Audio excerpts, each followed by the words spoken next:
All right. So we're getting questions in terms of how this market is acting, and obviously we don't have crystal balls, and we're just gonna kind of work with you guys to see moves that you can make in this 2023 calendar year. Today we got Paul Chung over at Cardinal Mortgages. Hi, how are you doing? What's up, Paulie? So, I did talk to you recently about some potential investments that we are looking to take down. What I've continued to see is, especially as it pertains to me and my investors, a lot of them have been arming their war chest, so to speak, right? They're trying to, maximize their cash positions. And some people saw that as, oh, you're scared of the market. And as I poke around, like that's actually not the case. Well, at least for a majority of them, right? What they're doing is they're actually lining the war chest because they're expecting a massive sale, right? And so, from a common retail or consumer perspective, this is where a lot of people say, the market's too crazy, I'm sitting out. And this is where, on the flip side, this is where people are making their millions, right? I don't have a crystal ball. And with that said, if I had to theory craft, or at least present what my game plan is here, is I'm going to be going out looking for deals right now, but with the expectation that with the things going on with the debt ceiling, with the things going on with just the economy in general, with the Fed and all this other stuff, for me, June is a very, very important month. And it's going to be an indicator for me in terms of if I need to speed up my timelines or not. But because I'm not trying to perfectly time the market, if I find a deal now and the finances make sense, I'm pulling the trigger, period. Right. Absolutely. For me, the interesting thing is because I am looking for deals, I understand that I need to have realistic expectations and that I'm not going to get a property 20, 30% under market value that's turnkey, right? Part of the reason why it's under market value is because more than likely it's a handyman special, it needs work, or needs to be developed, period. And so I reached out to you, and I have, we've been seeing a lot of new strategies, or rather, being introduced or mentioned these days because the prices of real estate have gone up generally. Paul, you did mention something earlier before we started.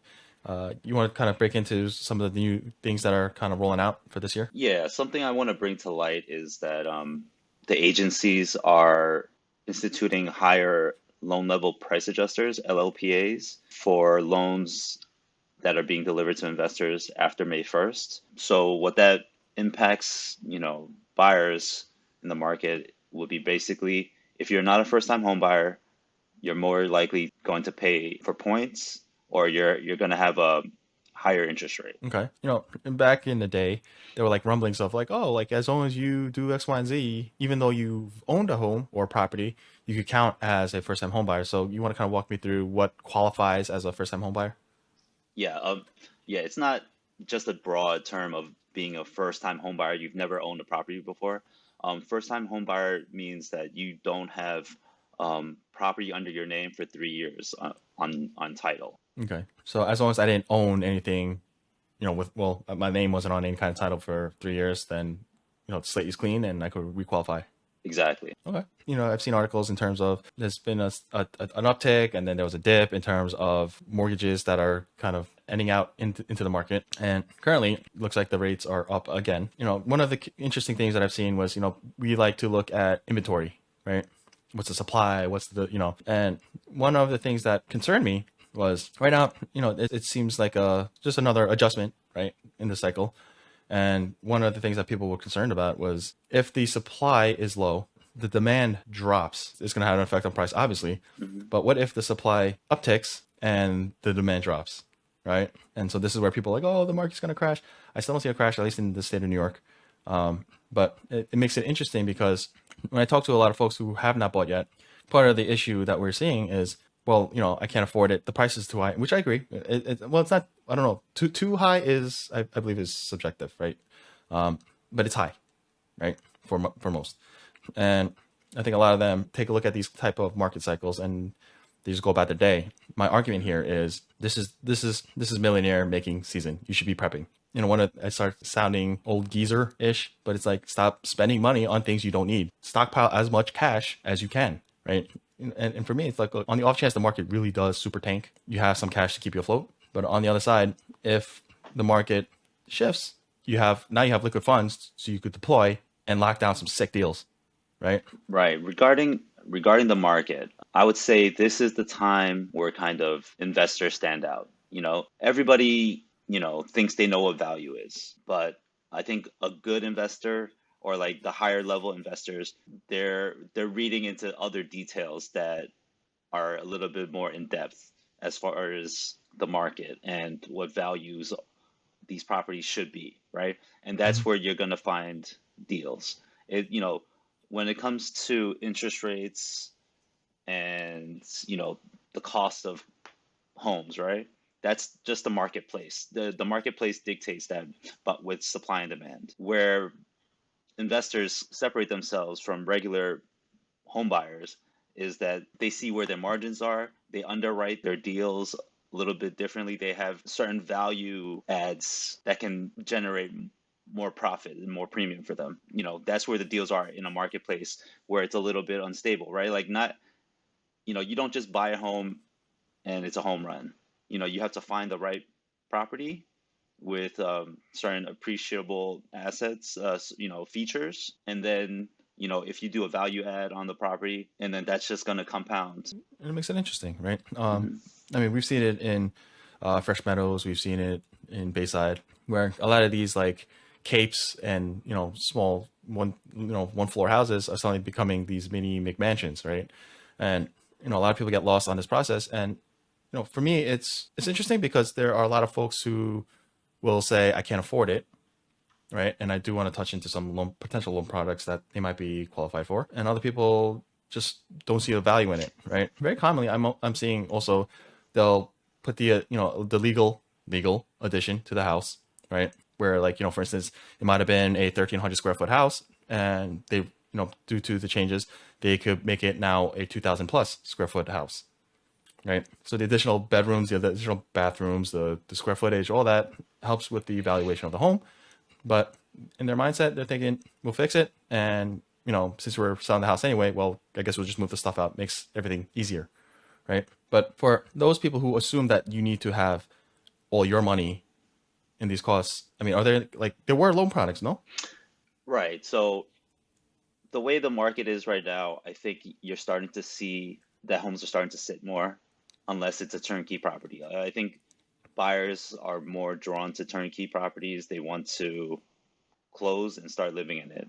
Whereas, something that is a handyman special, something that needs work to get to a standard where they want to live, it's sitting on the market because they don't see the value in that.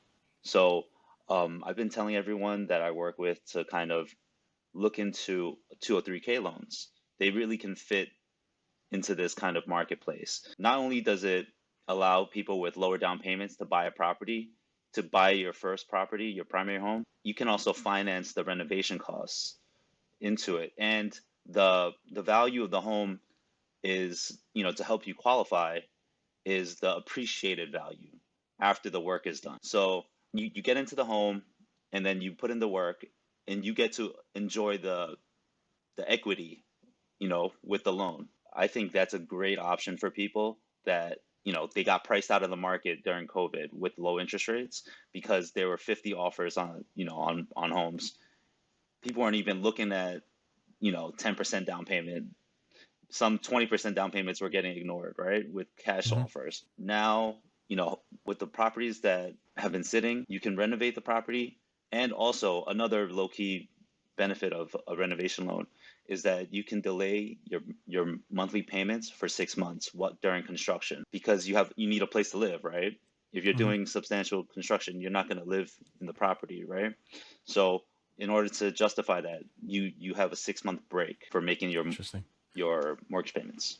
And do you need to be a first time home buyer to qualify? No, but it does need to be a primary home. Okay. And is it something where the interest rate, there are like added points for taking this product? Nothing in life is free, right? I mean, Right. the rate for FHA loans tend to be a little bit lower because there is mortgage insurance, but then that comes at the cost of, there's an upfront MIP, and then, there's costs to the program. So yeah, for the renovation loan, there are additional fees associated with it, but it's offset with the low down payment qualifications and qualifying you on the improved value of the home. Right. And so where this becomes interesting is you could go buy yourself a single family house and qualify. And the problem, especially in urban markets that I'm seeing, is that, well, more so, right? You find this problem everywhere, but oftentimes you have the income that is sufficient, but you don't have the savings, right? And especially with this past year, with inflation being what it was, whatever savings and we see it in the charts, right? Like the savings rate it continues to drop. Thankfully, it's still not terrible yet, but the trajectory is, it's alarming because we see that the credit card debt has spiked. It's a split, right? Because there are those folks who really do need to pay that, like use those to pay for survival costs, right? I don't even want to say like living expenses, just survival costs. Like you need to pay groceries, you need to pay your bills, right? But for those we were deciding that, I got this great remote job and, I got decent, raise, or, my new position is a higher, income, they lifestyle creep. I want you to do better. On the flip side, for those who are making better sources of income, or you could figure out how to supplement, or, maybe take on other people to co-sign or whatever have you. Where this gets interesting is I assume that you can use this also for like a 1 to 4 family house. Yes, yes, you can, as long as So you live in one of those units. correct. Now, this goes in beautifully with what is commonly known as a house hack, bank hack, finance hack, whatever you want to call it, where you buy a 4 family house, right? And as long as you live in the unit, obviously you try to find something that you could do a value add on, right? Whether it's a gut rental for bringing up to market standards, but in that particular market, so on and so forth. But you take what's commonly known as the FHA loan, or like a 10% conventional. So you have lower down payment, you get in the house. Obviously, find a place where the numbers make sense, where the rent will cover plus extra, right? It doesn't have to be, $10,000 a door, right? But where at the very bare minimum, it'll cover your contingencies, so your capital expenditures, like your roof, you could portion that out, your rent, your property taxes, your insurance, all that jazz. And as after a couple of years, maybe you do a cash out refinance. Maybe you go take whatever savings that you made from this and all the benefits, you save that aside and go buy another house, right? Whichever way you want to cut it, there are so many ways to skin the cat. But what this makes interesting now is some of the arguments that we see is either I can't afford the house, or the house that we can afford, I can't afford the renovations, right? Now, like you said, there's no free lunch here, right? So I did assume that there was going to be some kind of uptick. I mean, hopefully not. I don't know the rates, so I'm assuming not egregious, but you're going to feel it. I'm assuming, Mhm. right? But my thing here is roll it into your numbers, right? What is the market rent, right? Walk it with a contractor, see how much these renovations might cost. It doesn't have to be Taj Mahal, right? Especially if the other 3 units are rentals. My recommendation is make them sturdy, make them safe, and at the very bare minimum, just match the comps in the area, right? What that means is the same type of apartment is the quality around the same as the ones in the next few blocks, for instance, right? And that way, at least you could say you could have comparable rent that you could calculate into your thing, and you could work with your contracts to figure out what that cost is. Right. So for a scenario like that, that's a lot of moving parts for most buyers, even seasoned investors. I think that's a lot of Mhm. moving parts, and it's a lot of work and legwork to kind of price out that kind of a deal. Mhm. So what my bank likes to do and what we like to do is to do TBD approvals, which is basically we're asking for the documents up front. So Mhm. we know what you're going to qualify for. We know what your income truly is. And we submit all the documents to the underwriter, which is ultimately the person that approves the loan. And they verify the income, they look at the scenario to make sure that the debt to income is acceptable to guidelines. And then we can structure the deal with that. Even if it's a renovation loan, we can do a TBD pre-approval for a renovation loan, let's say, Mhm. right? So that okay, I have this much room in my budget. If I find a property with within these numbers, I'm good to go and I can move forward.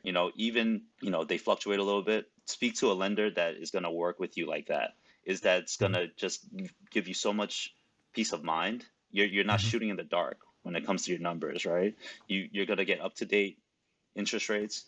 You're going to know you're approved or not, instead of waiting until you're under contract, waiting 45 days to find out that you don't qualify for this deal, and then you're putting Mhm. your down payment at risk. And that makes it interesting. I remember, especially during COVID, I was seeing more and more lenders offer services essentially, or products where essentially they are, instead of issuing a pre-qualification, they are issuing proof of funds or like cash-like offers. Is that something that is stackable with something like this? It's not that that would be a different service, and in New York, we don't offer that. In Okay. other states, we do, but it's tough to offer that kind of cash advance offer. Again, no, there's no crystal ball. There's no way anyone in this world is going to like 100% be accurate with what the market's going to be at the end of the year, 2 years, doesn't matter, right? We make estimations, so not personal financial advice.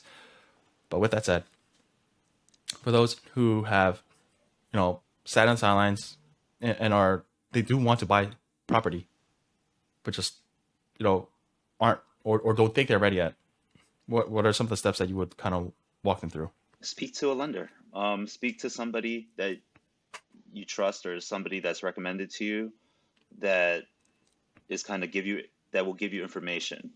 You can read about it all you want online about, the different steps to purchasing a home, but until you speak to a lender, get their expertise on the deal because every borrower has their own scenario. Some people have credit card debt, some people have student loans. I had Mhm. a client that a second lien on their property showed up a week before closing. Oh Jesus. It was from a modification, a previous modification that they failed to mention, right? And everyone's scenarios are different. So you want to kind of give the whole picture to a lender so that they can help guide you to the finish line, which Mhm. is the closing table, right? And there's no shame in kind of presenting yourself to a lender and seeing like, okay, maybe I'm not ready now, but what steps do I need to take to Mhm. be ready? For me, if someone asks and there's no context, right? For me, if it boils down to financial fundamentals, right? Get rid of consumer debt, right? First and foremost, get rid of consumer debt. In terms of big purchases, like very basic rules of thumb. Is it an asset or is it an expense or a liability, right? And if it's on the latter, you need to really critically, judiciously take a look at them, right? And depending on your goals, right? If you just don't care, then power to you, right? But for me, I want better. Like I don't want to be stuck, forced to being a 9 to 5, working a job that I hate just to pay bills. That's just me, right? So if you could afford to not take on consumer debt, like unnecessary consumer debt, at the very least for a year, right? Try your best to cut it all out, especially with the cars and things of that nature. Do you need the car or do you need that car? I know a dude who, they just picked up the new Palisades on lease, and I'm like, dude, you're barely afford, like you live in like a $1,500 apartment and you're buying a Palisades. For what reason? If it's justified, and you could have a reason, right? But if you don't, then what are you doing? Soapbox, sorry. But the other side of it is, again, talk to the lenders. Like, if you don't meet those requirements yet, what do you have to do, right? Maybe you need to pay down your credit cards and keep the balance off your credit card, pay it in full, so you're not showing revolving like this debt that just never goes away. Student debt is a tough one because it's not like some people have, in the case where they have like $100,000 student loans, you're not going to pull that out of your pocket, right? But again, conversations with lenders. How much does that matter? What do I need to do if I'm not buying for another 6 months, a year, right? Like we're Absolutely, assuming. because there's no one size fits all because different programs calculate student loan debt differently. So like a Mhm, conventional loan, they can count it as I believe it's 0.5%. Sorry, and then FHA counts it as 1%. mhm. So depending what you qualify for, the scenarios change. And when you work with a lender that is an expert and has been through it, they can help guide you that much more. And there's no shame in presenting yourself and showing your whole file Mhm. because you're gonna get so much value out of it. Absolutely. And Mhm. it's the competition, I would say, like if for deals, I mean, it's always going to be fierce, I think, right? And now more than ever, if it's that crazy of a deal, you're going to be competing with investors, including institutional investors. But, with that said, I don't think that you should, count yourself out. For me, it's just, you need to be prepared, right? So like even if it's not, I think one of the common things is people will wait like the month before. They're like, oh, we're ready to go house hunting. Let's go. If you think you're gonna buy within the year, right? or if your situation you think is bad, maybe you should talk to people a lot sooner, right? Maybe the realtor might Absolutely. not be like upfront there, but you can start interviewing some, or at the very least, talk to a lender, talk to your financial advisor, talk to your tax professional, right? Make sure all your ducks are starting to line up, right? That way, look, maybe your credit's horrendous, maybe your debt to income is atrocious, right? Well, it gives you 6 months to a year, right? So hopefully you'll be in better shape by the time the market is ready for you, or rather you're Absolutely. ready for it, right? To be Right. more accurate. My thesis is starting June and potentially into like 2024, maybe longer, right? Because real estate is lagging, right? Like a lot of the other indicators seem to be getting better, but we haven't seen how bad the real estate is really going to get. And so, again, I don't think it's going to crash. So for the folks looking to pick up houses for 20 cents on the dollar, keep renting, I guess, right? Yeah. It's probably not going to happen. So for those reaching who need to reach out, where can they find you? You can find me on Instagram, Paul Chung underscore mortgages, Mm-hmm. or you can email me, paul.chung at Cardinal Financial. Okay. And this is Alex, licensed CPA and Realtor, and I'll catch you guys on the next one. Later.